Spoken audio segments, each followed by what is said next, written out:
Assalamualaikum warahmatullahi wabarakatuh.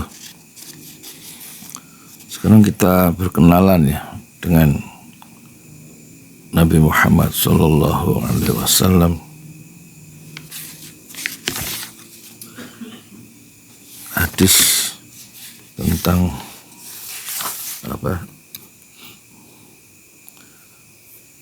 tentang kalau kita berdiam diri terhadap kemungkaran atau kemaksiatan, nggak melakukan larangan, itu sama dengan kita menyetujui atau merestui orang yang melakukan kemaksiatan itu. Diamnya kita itu menjadi sebab ya kemungkaran itu merajalela.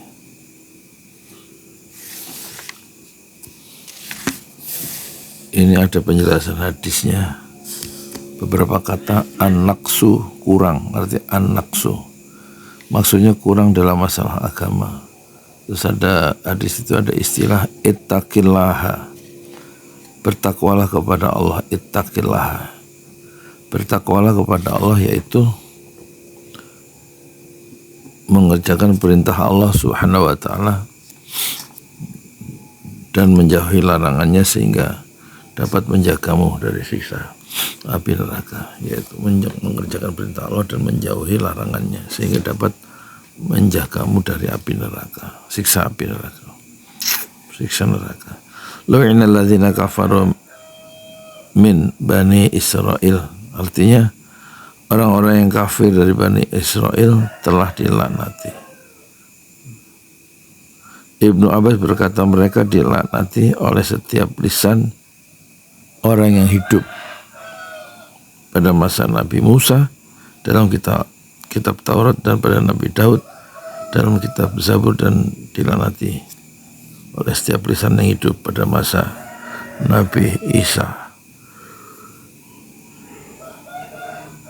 Dalam kitab Injil, yatawallawna, yaitu menolong mereka dan menjadikan mereka sebagai pemimpin ya. Jadi mutiara hadis nanti yang akan saya bacakan itu ada 3 mutiara hadis. Pelajaran dari hadis dari Rasulullah itu: 1, orang-orang Yahudi telah menghimpun semua maksiat, yaitu mengerjakan kemungkaran dengan cara terang-terangan dan tidak melarangnya.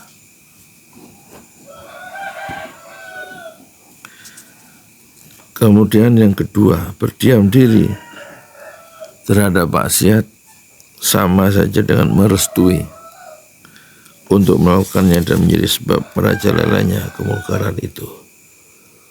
3, tidak cukup melarang kemungkaran itu dengan ucapan kalau memang ia mampu melakukannya dengan tangan untuk menuntunnya kepada kebenaran. Jadi ini saya terjemahkan dulu, saya bacakan terjemahannya, habis itu terakhir Arabnya ya. Sesungguhnya celah, celah itu apa? Inna awala madakholan naqsu, kekurangan yang pertama kali mengenai kaum Bani Israel adalah ada seorang laki-laki ya, yang bertemu dengan laki-laki yang lain, kemudian orang tersebut berkata kepada kawannya, bertakwalah kepada Allah dan tinggalkanlah apa yang kau kerjakan, sebab hal itu tidak halal untuk kamu. Kemudian orang itu menemui kawannya pada esok harinya, sedangkan kawan itu masih mengerjakan sebagaimana keadaannya kemarin, tapi perbuatan yang demikian itu tidak menghalanginya untuk menjadi kawan makan, kawan minum, dan duduk ya. Ketika kaum Bani Israel sudah sama melakukan hal yang seperti tadi, maka Allah menjadikan hati sebagian mereka membenci sebagian yang lain. Lalu Rasulullah membaca ayat, orang-orang kafir dari Bani Israel telah dilaknat melalui lisan ucapan Daud dan Isa putra Maryam, yang demikian itu karena mereka telah durhaka dan selalu melampaui batas. Mereka tidak saling mencegah perbuatan mungkar yang selalu mereka berbuat, tidak mencegah ya, malah menjadi teman, duduk teman ngobrol.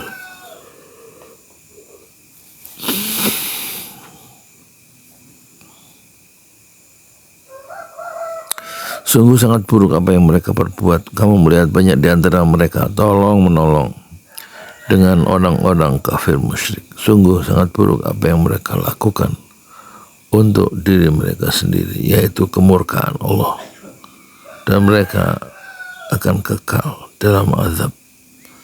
Surat Al-Maidah ayat 78-80.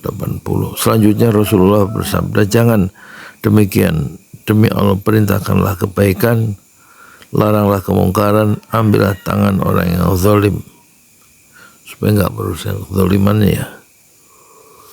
Kembalikanlah ia kepada kebenaran dan pagarilah ia sekuat-kuatnya agar tetap pada kebenaran. Atau jika tidak, maka Allah pasti menjadikan hati sebagian kalian membenci sebagian yang lain, lalu Allah melaknati kalian sebagaimana Dia mengutuk Bani Israel. Abu Daud, hadis riwayat Abu Daud dan At-Tirmidzi. Menurut At-Tirmidzi, hadis ini adalah hasan ya. Lafaz ini menurut lafaz Imam Abu Daud. Adapun lafaz Imam At-Tirmidzi adalah Rasulullah Sallallahu Alaihi Wasallam bersabda, ketika kaum Bani Israel sudah terjerumus ke dalam berbagai maksiat,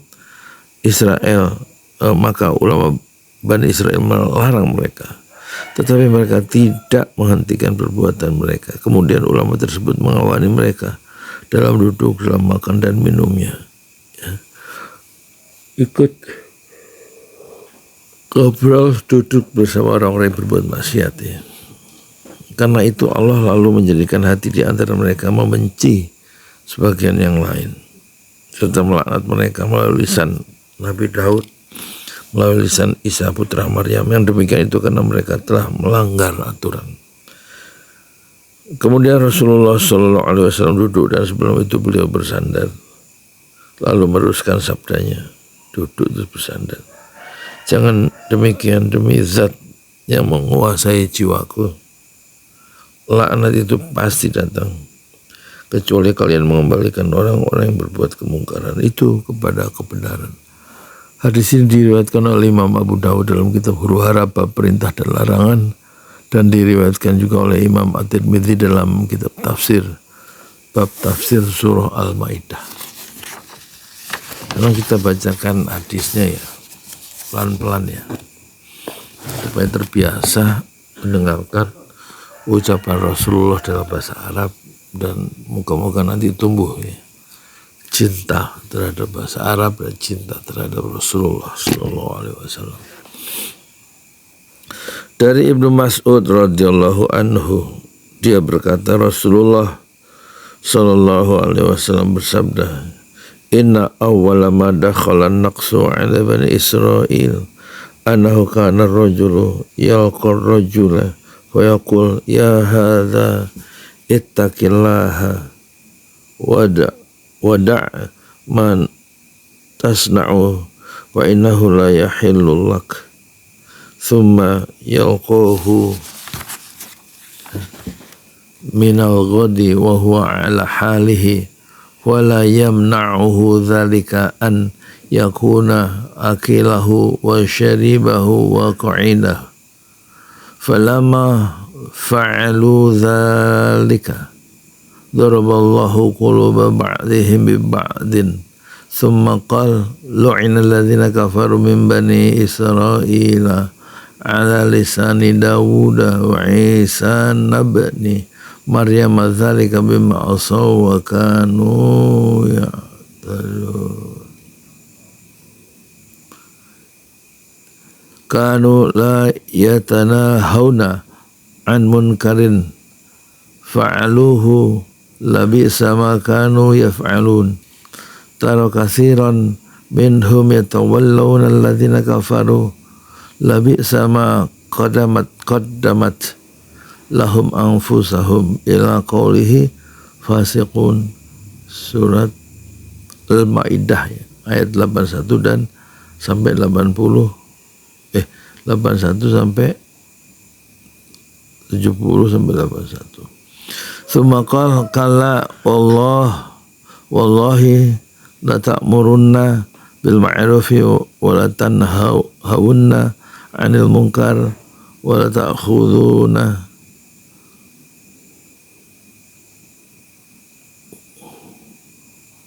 wala ta'khudunna ala yadil zalim wala ta'tirunnahu ala al-haqqi atran ala al-haqqi atran wala naqsurunnahu ala al-haqqi qasran aw la yadribanna Allahu biqulubi